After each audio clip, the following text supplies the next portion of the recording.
Good morning. Welcome to Core Services, Core Beliefs series, Why It Matters.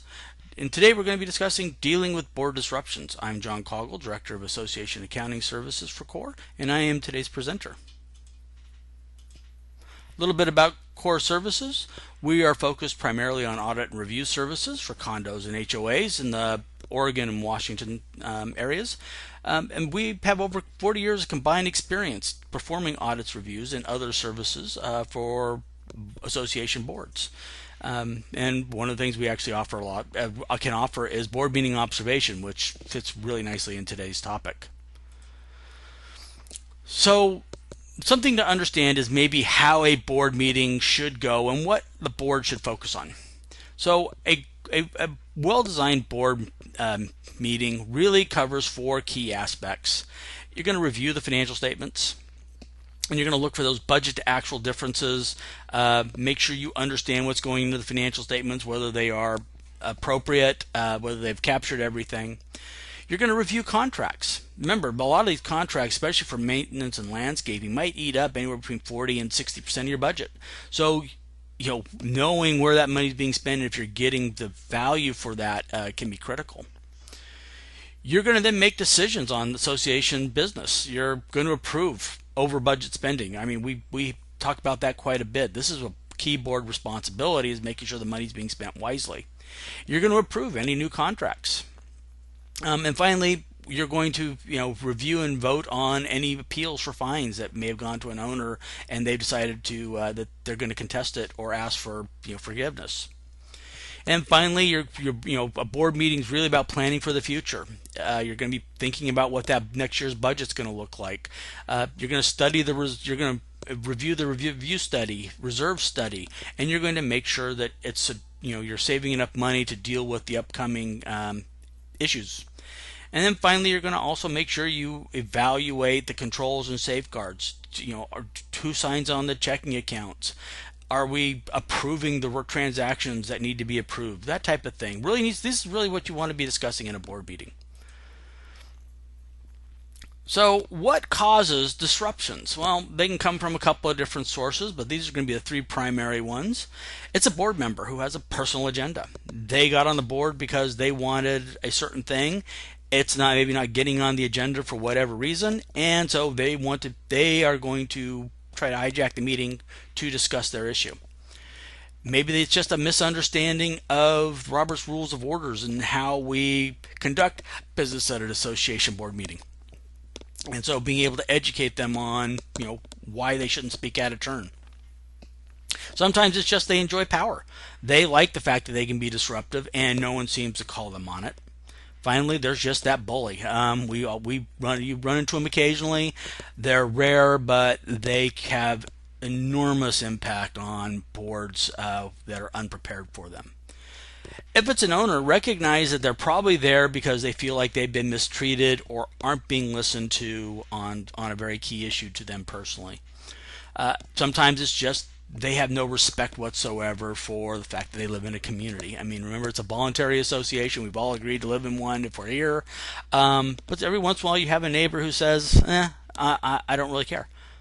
And finally, if it's an outsider, recognize it's probably because there's something going on in your community that they feel that your board meeting is a venue to get their point across. Maybe you live up against a wetland buffer that the city is planning on tearing out, and they want to have, they feel like getting you involved might help their cause. So, how do you address disruptions? Well, if it's a board member, the president should basically say, Director, you are out of order. Don't let them speak unless you have recognized them. And board members, you should not speak unless the president has recognized you at a meeting. It's just, again, it's going back to that, how we want to run smooth, effective meetings. Just everyone speaking out of turn means we don't understand. And if it's an officer of the board who is constantly being disruptive, who isn't following the president's instructions to remain in order, the board should meet to consider removing that person from that position. The treasurer doesn't always have to agree with everything the board says, but there's a process for disagreement. If they are constantly trying to hijack the meeting, probably should not be in the treasurer's position.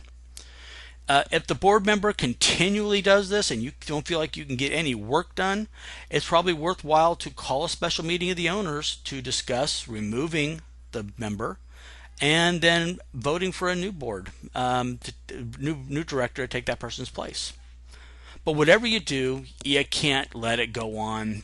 It's pointless. You're not going to get any work done. You're going to frustrate everyone, especially yourselves, and it will take any enjoyment out of the experience.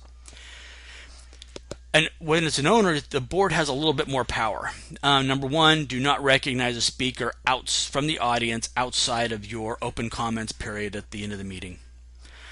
If the owner continues, instruct the owner to leave. Don't be afraid to adjourn the meeting if it's getting out of control. And finally, if they ever mutter anything that remotely constitutes a threat, call the police. You do not have to take it, and more importantly, you don't know whether it's just the heat of the moment or they are serious. You're not paid to make that judgment. Call the police, let them sort it out. And obviously, an outsider who's disrupting your meeting, ask them to leave nicely, and then call the police if they continue to be disruptive, because they're not an owner. They don't actually have a right to be at the meeting. So how should you run a smooth meeting? First off, always have an agenda. It should have a set time for owner comments so that the owners feel like they have an opportunity to be heard. And during that owner comment, no matter what is said, do not engage. Do not get into a conversation with them. When they are done, thank them for their input or their comments, and then call the next person. Engagement does two things. It basically wastes time because you can't make a move on it. You really don't want to do anything about it until we get to that, until you have a meeting to discuss it. And it also just prolongs the pain for everyone else who may have something else they want to talk about, which might be an exact opposite of what the speaker before just got through saying. Presidents should never recognize anybody who's not on the board to speak outside that comment period. I don't care how important it is. Just recognizing everybody from the audience is bad business practice.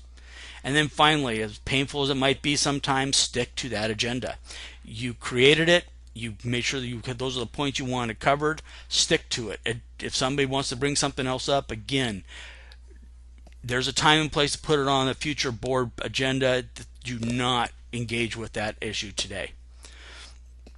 Always feel free to address specific issues. Tell them you're going to address it at that next board meeting. And then also just recognize that people are going to complain. You're not going to make everyone happy. Don't bother trying. If you feel like things are out of control, call in a referee, perhaps call in your auditor, or call in somebody who's really good at mediation or just dealing with boards, and let them observe the meeting and give you feedback of what you might be able to do differently. But at the end of the day, don't let the meeting get hijacked. Just, keep control, keep calm, but if it starts getting out of control, cancel the meeting. So in summary, just recognize occasionally you'll have a meeting get disrupted. That sticking to that agenda probably was the most important thing you can do, because it will show everyone you're serious and aren't going to allow for deviations. Don't recognize any speaker from the audience outside of the comment period. And then finally, officers, the board president, the treasurer, the secretary should always set an example and follow good rules of order for the meetings. We hope this has been helpful. You're always more than welcome to ask us any questions. You can contact us on the web. You go to our website, core-accountingacct.com.